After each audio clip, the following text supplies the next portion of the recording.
Welcome to our newest episode of the Lebanese Physicians Podcast. And today we will be talking about how to do your medical training in Deutschland or Germany. I think a lot of us tend to, in Lebanon especially, when you're a graduate of LAU or AUB or even USG, your target is always to go to the US and you work hard on doing your steps to go to the US. But today we're going to talk about how to go to Germany because that's another option that people have.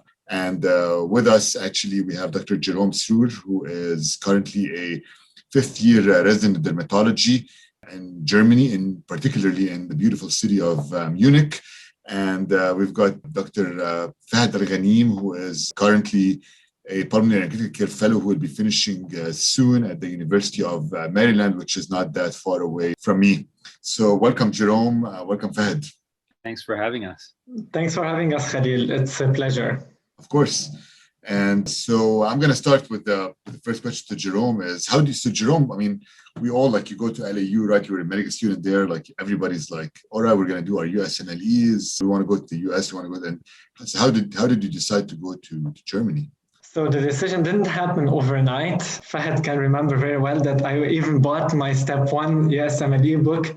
And I even started studying because everybody was doing that. But at some point, I realized that I really liked dermatology. And somehow, as an international medical graduate, there's no chance for me to get a position there. So I just set my mind on that thought. And I thought, okay, am I looking for a country or am I looking for a specialty that I will love practicing in my entire life? And this is when the whole idea of going somewhere else besides the States came up. And instead of studying the Step 1 USMLE book, I put it aside and I started looking around the world where I could go and where I could start my specialization. I remember that we had a friend at the time who went to the German language center in Lebanon, and he started learning German to go to Germany instead of going to the US because he wanted to do anesthesiology. Yeah. And I think he kind of nudged you in that direction too, right? Yeah. This stimulated something. Because the idea of learning the German language was very foreign, was very bizarre for me at that time. But obviously, that friend that joined the Goethe Institute in Beirut and started learning language sort of stimulated a thought, for sure. So now you set your mind to go to Germany, and there are many pathways that we don't know about going to Germany and other places in the world, and each one has specific criteria. Mm-hmm. So what are the things that you kind of thought about before going to Germany, and what did you need to prepare? So the first thing I tackled is just joining that school because I was a medical student. And I thought after my internship in the evening, I should just go and start learning the language. Because, even if I wanted to do an elective there, I just had to understand something at least. So that was the first step I took. And I thought okay, I'm going to start listening to the language. I'm going to start learning it. Do I like it? Do I find it horrible? Because German language, if you hear about it and if you hear or listen to people who learned it, they actually scare you away. And I joined Goethe Institute. I started taking courses. I think it was twice per week, maybe 3 hours in total per week. So it was nothing intensive. And in parallel, I started preparing for an elective in Germany. So I thought I'm still a student, I'm still an intern. It would be a great opportunity to step in Germany and take a step in Germany and try to see how people live, how friendly people are, how doctors communicate, how the language sounds, because these were important aspects for me before choosing Germany as my next home. I wasn't ready to just move there and I didn't know the language. I didn't have anything here. My diploma is not even acknowledged here. And should I start discussing the steps, the bureaucracy and the bureaucratic part? Yeah, let us know. What's the bureaucracy that you went through? Of course, you had to learn the language, but what's the process? And is it difficult? Is it easy? Just to compare it to going to the US, let's say, and costly. What's the cost? Yeah. What irritated me at first was the fact that the process is not clear. It's not standardized, it's not clear, and it's not written in one single website where you just can get very well informed and that's it. Every state in Germany has its own rules. They differ a little bit, so the differences are not huge, but you do have different requirements in different states. And for you to be able to capture that once you're abroad and you've never lived in Germany, it's extremely difficult. That's one thing. A second thing that I found irritating, I didn't know the language. So I would go on a German website and I would go to translate or in English language. And years later, I realized that the English translation lacked some information. So you have to read the website in German for you to get all the accurate information. That's another thing.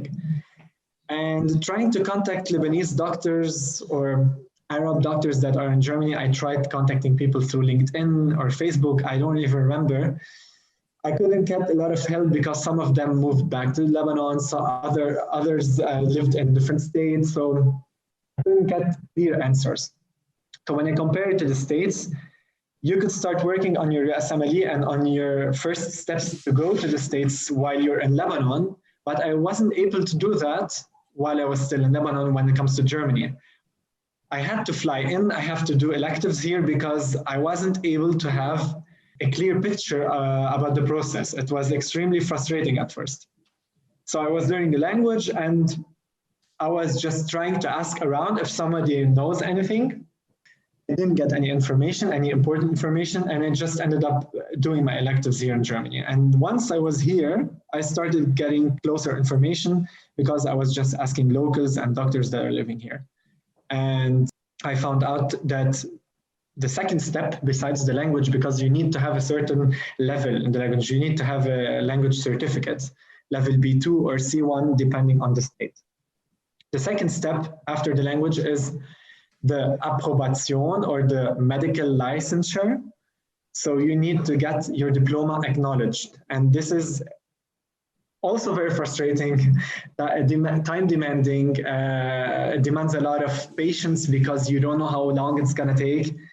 And you have to prepare a lot of papers. So you have to bring with you a lot of papers from Lebanon. You have to make the colloquium in Lebanon, and you have to bring multiple papers like certificate of good conduct. You have to bring your diploma, your grades, and you have to translate everything. Because your chances of getting your file through the governmental offices, the chances of that process going faster are better if you translate all your documents. Because as soon as a document is in English, and the employee in the governmental offices has no idea what's written in it, it's automatically gonna take a month or 2 or 6 months longer. So I didn't hesitate. I translated everything, even if it cost a little bit more. And I applied all the papers that I needed to apply. There is a list on the website, depending on which state you're going. You can download that list in English or in German, and then you have a checklist which you need to fulfill. So I remember when I was studying for the steps for step 1 and 2, you were studying for German, but also trying to get the lay of the land in Germany of what are the things that you need to do to succeed. So what are like 3 steps that you'd recommend for someone to do before they go to Germany? And I remember you also told me that there was a specific, when you try to get a visa to Germany, you need to have a specific amount of money in the bank. What are practical tips that you have for the students who are going to Germany prior to going to this? Practical tips, I mean, I'm gonna try to summarize, maybe just list the important steps, and maybe I will go through details. First step, learn the language, because this is the part that's going to take most of your time. You start learning the language. You can't apply to the medical licensure or to the acknowledgement of your diploma here in Germany unless you're a doctor in Lebanon. So you have to have the colloquium, you have to have the paperwork done in Lebanon with the Ministry of Health, and if you're signed up with the Abd al-Atibba. How do you call it in English? I forgot that. So you need to wait for that bureaucratic part because, as I said, you need to become a doctor. You can't do that or speed that process up as long as you're a student. So first step, learn the language. Second step, prepare an elective during your sixth and seventh year.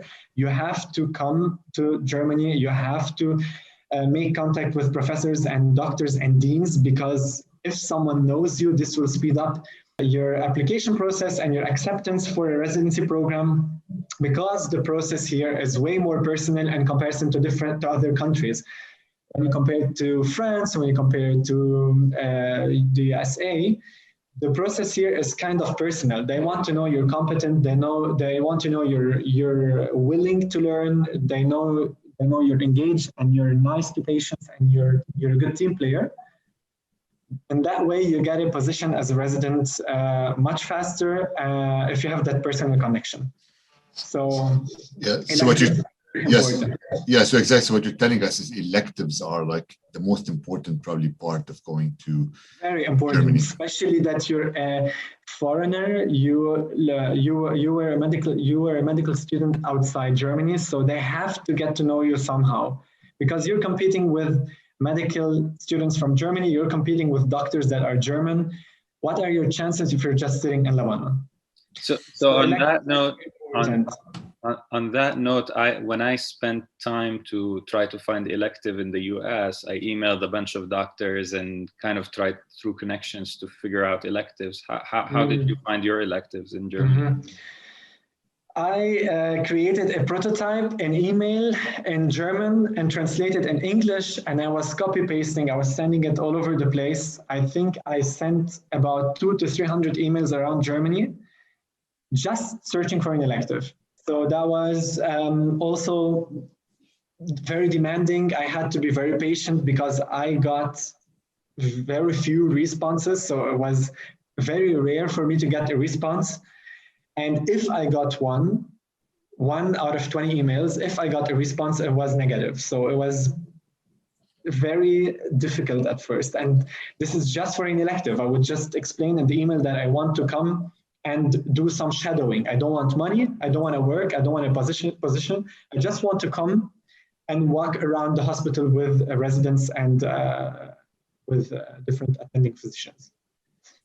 And the money part, because this is also a very important aspect at the moment regarding the financial crisis in Lebanon. You don't need a lot of money as a student preparing for electives. You need money once you start with the bureaucratic part. So translating the documents is very expensive. It could cost up to 2,500, 3,000 euros. Applying to the medical licensure or to the diploma acknowledgement thing and the government costs up to 500 euros. And learning the language is also costly, so you have to pay for a course about $400 or $500 in Lebanon. So it's also costly. And the last step be applying to the visa. So once you did your electives and you were already here and you got some sort of position as a researcher, as a resident, you have to apply for a visa.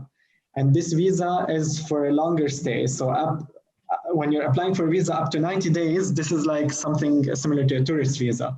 But once you're applying for a visa for a longer stay, longer than 3 months, you need to apply for a visa for study. If you're taking language courses here, you need to apply for a visa for a job. But I don't think anybody will have a job while sitting in Lebanon. It might be an exception. So you could apply for the job visa while being in Lebanon if you got accepted for a position, but you need a contract, you need some sort of a confirmation that you got that position.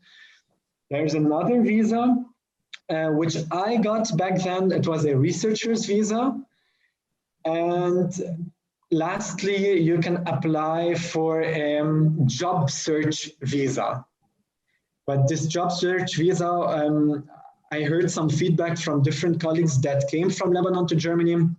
It was a little bit difficult with that kind of visa because it's very short. You always get it for 3 or 6 months, and during this time you have to find a job, and if you don't, you have to go to the offices again and you have to get a prolongation of that visa. It's kind of complicated. So it's better to have a good reason why you would be in the German territories, something like taking a language course or doing research, because that part of the paperwork would be a little bit better. And the shocking part, as soon as I applied for the visa, the first requirement before I even gave my documents in the embassy in Lebanon, I had to transfer, my father had to transfer 8,000 euros to a German bank and freeze it. And I had to give proof to the embassy that I already sent that money. And then I was able to apply for the visa, because they really want to know that you were able, that you have some sort of financial means when you're coming here. So you're a researcher, you're not getting any salary. How are you going to be financing your life? How are you going to be paying your rent and your grocery shopping? Yeah, so basically, it's what you're saying. It's a very costly process, and when you start applying for electives, you need to have started learning the German language in Lebanon before you start applying. And so, do they accept lullers or no? Local dollars, lullers or local dollars from Lebanese banks. And the German embassy. They may in Germany. I'm kidding. This was a joke. Oh, okay. I'm sorry, I didn't get that. Oh my God. Yeah, but I think that's going to be a problem, right? That's what I wanted to get to. Is that's going to be a problem now, because people cannot, unless somebody has their money outside of the country, it's going to be a problem for their parents to show that they have that much money and send it over, I guess. So so basically, when you get your position in Germany, it's more of a job, right? "Quote unquote" jobs. You're in residency, but also it's considered that you are in a job, right? Basically, like a job visa. I'm employed in a university hospital or in a normal hospital. Some people even start in a smaller setting, a private practice, but the physician who's working there is able to give you 6 or 12 months of residency. And you're employed. You have a job, you get a salary, and at the same time, you're filling out your logbook, the requirements to become specialized in dermatology and orthopedics and ophthalmology. Right. So you ascend the ranks, I guess, right? You start doing year 1, year 2, year 3. But in the US, basically, let's see the comparison. The US, basically, you go into, let's say we want to do pulmonary critical care, you do an internal medicine residency, you do a pulmonary critical care fellowship, then you're directly an attending and you're in the workforce. So how is it in Germany? Like, do you have a specific number of years, or is it different in Germany? I would consider that you're already in the workforce as soon as you're not a student anymore. So once you're done with your medical school, once you're graduated and your diploma is acknowledged here, you've joined the workforce already.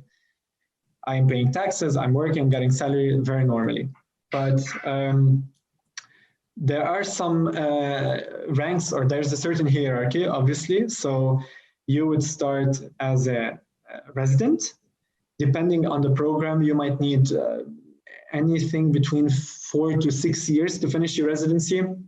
And once you're done, if you have published enough articles, if you have done some research in parallel, you have good chances of going further and becoming an attending physician.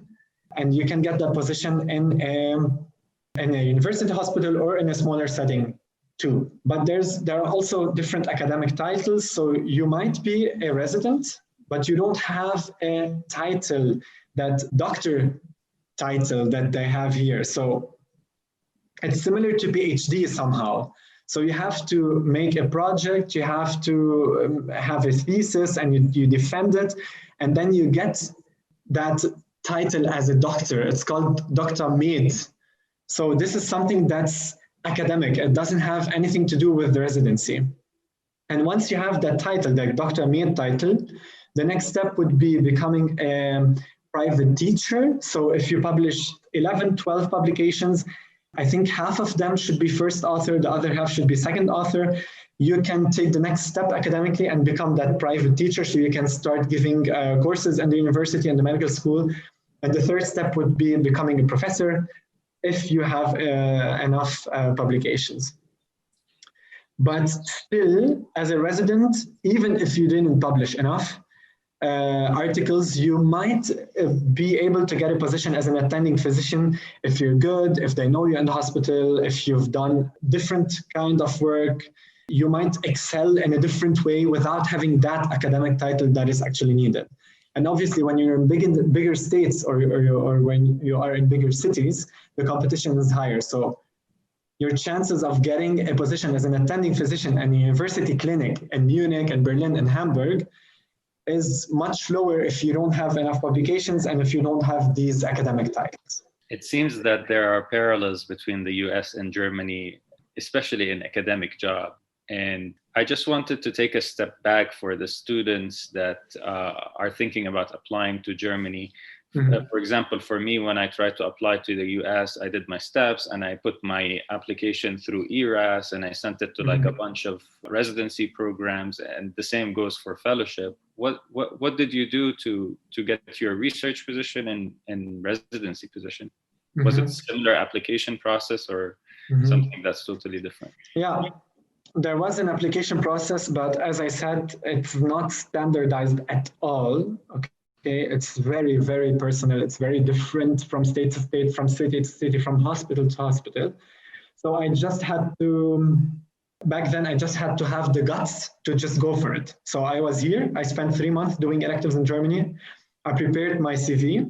And during my internship here in Germany, I started learning the language. I continued learning the language, and I showed the different professors that were seeing me on a daily basis during morning rounds, during different clinics, and during my stay on the ward. I showed them that I was learning the language very efficiently and very quickly, and I was starting to reply in German. I was discussing cases in German as much as I could. And I noticed that I got attention from some professors, and I started using that too. And at some point when I had 1 or 2 weeks left in Germany, I thought, okay, I just have to concretely discuss my case with a professor or 2 professors and tell them I want to come just to know how it would work. Because as I said, it's really different from hospital to hospital, and I just had to know how it works in that hospital particularly. I remember talking to the chief of department, Professor Ruzicka, and I talked to 2 different professors that were attending physicians, but not chief of department. And I talked to them and I told them, okay, so I'm about to become a doctor. I have to fly back home. I have to do my exams, finish my paperwork, and apply for a visa. I'm interested in dermatology. I really need to become a dermatologist. How can I start here? How can I start in your hospital? I'm ready to do anything. You can give me a research job, unpaid, I'm ready. And back then I had the luxury to say unpaid because so many people can't even afford to say that because of the crisis currently in Lebanon. So one professor offered me a position. He told me there is no budget for me to get paid, to get a salary, so I have to take care of my own financial situation. He told me you either have to apply for a scholarship or you have to bring your own money in some sort of way. So your parents have to pay for it. I remember asking about a scholarship in Lebanon. It's called DAAD. This is a program that's related, some sort of cooperation between Lebanon and Germany. The thing is, once I asked about it, I realized that it would take about 1.5 to 2 years to get an acceptance if I got one. So I didn't have the time. I didn't want to lose the time and just sit home and wait. And as I said, I'm lucky to say that my parents were able to take care of my financial situation for that year where I didn't have a job, a paid job at first. Back to the application process, just so that I don't lose my idea or my thoughts. So I was here, I talked to the professor, I told him I want to come. I left a copy of my CV. I took his card, I took his email, phone number, and I kept contacting him from Lebanon and telling him, okay, I'm ready, I'm coming. I kept updating him about my situation. And once I knew I was ready to leave, I just needed an invitation letter from him, a confirmation from the hospital that I got a research position in the hospital. And once I got it, I applied my file to the embassy. I sent the money first, the 8,000 euros, as I said. And once I got the visa, I just flew in and started research. And how long were you in research before you were accepted in residency? So this is not very relevant in my case because I didn't start the paperwork properly when I was in Lebanon. So I started doing paperwork once I was here. So my brother was taking care of things while I was in Lebanon, and then he sent me papers per DHL, and I took care of things here. But if someone comes directly with his papers already ready, it might take much less time. In my case, I needed 1 year and 2 months from the time where I got to Germany until I got my medical licensure in Germany. It took about 1 year and 2 months. But from the time point where I actually applied, it took 6 months. Because that's relevant, I think, for people who are planning to do it, is they don't want to be unpaid for that much time. So it might be a good idea. And then I guess you mentioned that that too might be an idea for them to start the process early so they don't have to pay all this money to get there. So my next question for you is, now you're in your residency, you got in, and we talked about the process. So I'm going to compare, I'm going to just do it, we talked about similar, I'm going to compare it to the US. So here, let's say Fahed next year, he'll be done with his fellowship. He's going to get a job. It could be either an academic job or a private practice job. He has the option to choose either. And his salary will go up. Whatever he chooses, I think his salary will go up significantly, because now he's probably barely making ends meet, and suddenly he'll be a rich man. So, is it similar in Germany in these successions that you were talking about? Like, does your salary go up significantly when this happens, or is there not a big difference in salary between a resident and a professor, let's say? That jump is not comparable to the States. There's no obvious jump when it comes to salary once you're done with residency. I think that the German salary as a resident, when you compare it on an international level, is already good enough. And it keeps escalating during the years. So from year to year in residency, you keep getting more money. And once you're done, if you keep that academic job as a attending physician, you will get paid more. You will get more money, yes, but it's not that huge jump that Fahed keeps telling me about in the States. And at the same time, depending on your specialty, if you move to private practice, obviously there's a way to make more money if you do a lot of private procedures, especially in dermatology. So dermatologists that are working in private practice are able or capable to make more money because they perform more procedures that are paid privately by the patients and not by the insurance. So you forgot to mention that I think as a resident or fellow in Germany, you probably tend to get paid a lot more than what you get in the United States, right? Definitely. I'm sure of that. Yeah. So my next question to you is that, for example, a lot of the people in Lebanon, other places who come to the US want to immigrate to the United States, and they have to go through hoops to waive their J1 visa if they're on J1, and kind of adjust their status if they're on H1. Are you able to immigrate to Germany throughout residency, or you have to wait for some reason? What's the application process like? So once you're here with your visa, you can apply for a residency permit. And there are different residency permits. So you have a normal residency permit, which every citizen who's coming from abroad can get. There's something called Blue Card. You can apply for a Blue Card if you have a job that's paid above something like 50,000 euros per year, or if you have a significant job, something like researcher, doctor, nurse, etc. You can apply for that Blue Card anybody could apply for that Blue Card actually, but people who have other jobs could apply for it, let's say 33 months after their first arrival in Germany. Doctors could apply for it 21 months later. So you go faster through that process. And once you have that residency permit, you have a card. So when you travel, you have to show your passport, you show that card, and that's it. If you have the Blue Card, it doesn't make a that huge difference. You show the blue card or you show the residency permit, doesn't make a big difference for you as a traveler. And then there's a non-limited residency permit, which you can get as a last step. And the last step would be, after that, would be getting the passport.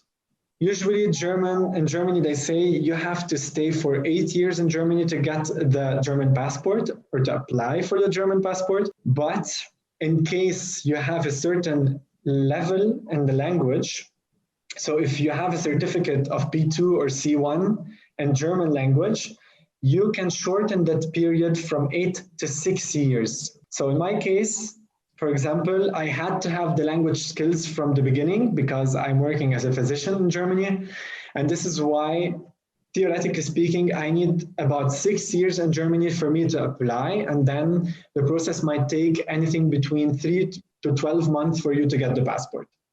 Currently, I have that unlimited or permanent residency permit, which facilitates my travels in Germany and in the EU generally.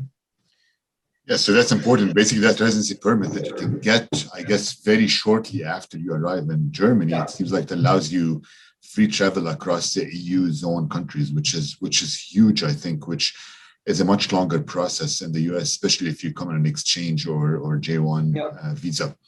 So that's excellent. And so how is, so basically, before I ask you that question, so it basically takes about 7 years for you to get German citizenship. Is that correct from what you said? In my case, about 6 to 7 years, yes, because I have the German language skill. Which is still much shorter than it takes right now if you come on a J1 visa to the US, which is important. And then how's life in Germany like? Do you like it? I have a very good experience, I would say that. I mean, I met very friendly people. I have friends. I was able to create a second home with time. But maybe a small hint for someone who's thinking about coming to Germany, you have to be patient to get into society and to start to get to know people, because especially Germans, because Germans are very careful when they approach you. So when I compare it to the Lebanese culture or to the Lebanese society, Lebanese tend to be very friendly very quickly, but they might end up stabbing you in the back very quickly too. Germans are very careful when they try to approach you. So they are very distant, but friendly. They're not mean for no reason. So they're friendly and they're distant. And you need effort and time for you to gain their trust. But once you gain their trust, they are very good friends. There are people that you can really keep around. And I had generally very positive experiences when it comes to my private life and the people I met during my stay here. And there's much less anxiety compared to Lebanon. People are way more chilled and they try to do what makes them happy in a more efficient way. They're just calmer. They're calmer, they're less anxious, and this is what makes them more efficient in finding the way to happiness. Because when so many basic things in Lebanon are lacking in your daily life, and you're kind of trying to get rid of that anxiety that you got from your parents that lived through war. You're busy doing so many different things instead of making yourself happy. So I learned a lot of things from Germans, from European in general. And one thing I have to mention too, I mean, Germany is a first world country. It's very attractive for foreigners coming from the Middle East, coming from South America, or coming from Asia. So you actually end up meeting a lot of foreigners too. So it's not like you're here and you're just hanging out with Germans. My closest friends, I can count 2 or 3 Germans, but I also have people coming from Chile, South America, people coming from Italy, from Spain, from Austria. Very random, because you have that multicultural setting and because you have so many people from different countries. Any country that's so stable and successful. Yeah. Do you go to beer gardens every day, or? It's exaggerated, but when it comes to Bavaria, we're experts. Yes, we drink beer very often. I wasn't such a big fan of beer. Generally, I would rather drink wine or vodka or whiskey, but when it comes to Bayern or Bavaria, you have to learn drinking beer and in large amounts without getting a reflux. Right. Because your competition is a woman that's sitting near you. She might be 5 years younger or older than you, and she might be drinking 4 liters of beer during one evening. And if you're still in your second liter, you might get embarrassed. So you have to train your stomach and your guts to drink a lot of beer. And I think 3 or 4 months later, after I arrived to Munich, I had to buy that costume. Yeah, I was going to ask you about that. we call it Tracht, and it's a must-have. When you live in Munich, you have weddings, you have birthdays, you have the Oktoberfest, so you will wear it at least 5 to 10 times per year. So you have to buy it, and you have to buy something that's of good quality, because if you wear something that's not so nice or something that looks like plastic, they might make fun of you even. Can you drink? So I know when I did my elective in Spain, at one point you could drink like a small bottle of wine for lunch as you're working in the hospital. Can you have a glass of beer in the middle of the day? Because that's another important part too for people to think about. During work, no. I mean, if something happens and you're working and someone finds out that you had alcohol in your system, you might risk your approbation or your medical licensure. But on the other hand, you have so many Bavarians that start drinking beer at breakfast. So if you're out on Saturday or Sunday and you want to go have brunch, or you're just going for a walk or doing some jogging, you might meet some locals with their first beer at 9 a.m. So it's something that's very common. People drink beer as if it's water. So it seems like you're enjoying your time a lot in Germany. Too much, maybe. Well, residency was tough until now. I didn't have a lot of time to have fun, I would say. I had to process a lot of stress. I had to go through so many hectic nights and so many 24-hour shifts. It was very hectic, but I was trying to find my balance. I was trying to go out, meet new people, and get to know the society and the culture, because it's very interesting and it helps you learn the language in a much faster way. And you have to get adapted to the dialect too, because the Bavarian dialect is also another obstacle that you have to be confronted with. So I tried to have my fun, because it's important to have healthy balance during residency, especially when you're going through so much stress. And yeah, I mean, you hear a lot of stereotypes when it comes to Germans. There are stereotypes about every country and every citizen in the world. I mean, it's kind of human nature to stereotype and to start generalizing stuff. But I was very surprised. I was able to have my own experience and my own taste of Germany. I was able to meet a lot of people that proved me wrong when it comes to their coldness or their distance or their unfriendliness. So many things are just stereotypes. So many theories are wrong.